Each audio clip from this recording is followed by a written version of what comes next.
দেশে তো আওয়ামী লীগ নাই, তো দখল করলো তারা। 5,000 টাকা না নিয়ে প্রতিদিন খাবেন, না 5,000 টাকা নিয়ে 5 বছর না খেয়ে থাকবেন। 5,000 টাকা বিকাশে পাইলে ভোট দিবেন তো?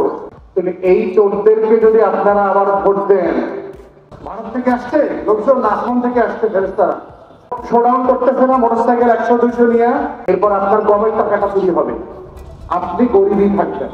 ওই যে 5,000 টাকা খাইছেন, আপনাকে 5 বছর না খায় থাকতে হবে। ওকে জিজ্ঞেস করতে হবে যে আমার গত বছরের টাকাটা কই, আমার গত বছরের গমটা কই, চালটা কই, কাঠটা কই, আমার ছেলে মেয়ের বৃত্তির টাকাটা কোথায়, ওকে জিজ্ঞেস করতে হবে। 1,000 টাকা দিয়ে, 1,000 টাকা দিয়ে, 3,000 টাকা দিয়ে বিক্রি করে মিছিলে গেলে টাকা দেয়, খাওয়া দেয়, আর 5 বছর ধরে ওর টাকা চুরি করে। এই না বাংলাদেশের রাজনীতি? এই তো বাংলাদেশের রাজনীতি। এখন আপনারা চান কিনা যে এই রাজনীতিটা বদল হোক, পরিবর্তন হোক? যদি এই প্রশ্ন আপনারা জিজ্ঞেস না করেন, আপনাদের ওই মধু চৌধুরীর হাত থেকে লস ছাড়বে না, ওই চাকু চাইতে হবে। বাংলাদেশে এই যে দেখেন, আমরা একটা চাঁদাবাজি গোষ্ঠীকে বিতাড়িত করলাম 16 বছরের ফ্যাসিবাদ। আপনাদের লক্ষ্মীপুরের বাজার, ঘাট, হাট, বাস স্ট্যান্ড, টেম্পো স্ট্যান্ড কি দখল হয়েছে না হয় নাই? তো দেশে তো আওয়ামী লীগ নাই, তো দখল করলো তারা। ভারত থেকে আসছে লোকজন, আসমান থেকে আসছে ফেরেশতারা, দখল করলো কারা? এরাই কদিন পর আপনাদের কাছে ভোট চাইতে আসবে না?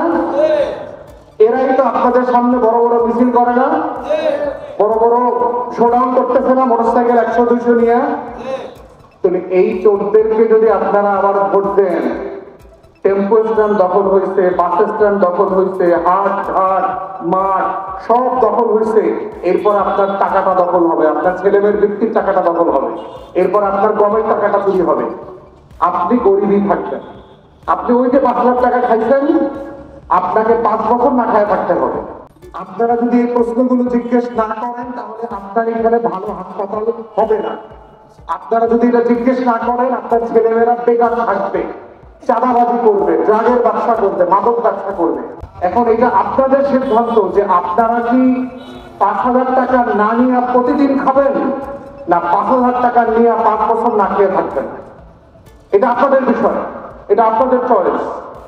যদি আপনারা না বদলান, বাংলাদেশটা কি বদলাবে? এই যে আমরা বলছি আমরা গরিব, আমাদের দেশে চুরি বাটপারি ব্যাংক ডাকাতি এত কিছু হচ্ছে, এটা কাদের কারণে হচ্ছে? কারণ আমরা সবাই চুপচাপ থাকি, আমরা কেউ কথা বলি না, প্রতিবাদ করি না। আপনারা চান না, আসলে আপনারা মুখে মুখে চান, আসলে আপনারা চান না। আপনাদেরকে আবার 2,000-5,000 টাকা বিকাশে দিলে আবার ওই টাউন বাটপারে ভোট দিবেন। কারণ টাউন বাটপার কি একবার নির্বাচিত হচ্ছে না বারবার নির্বাচিত হইতেছে? আপনারা এক কথা বলে যান, আবার 5,000 টাকা বিকাশে পাইলে ভোট দিবেন তো? আপনারা যদি এই অভ্যস্ততা থেকে, এই বিকাশ নগদের রাজনীতি থেকে বের হয়ে না আসেন, বাংলাদেশ আবার এইরকম একটা খাদে পড়বে।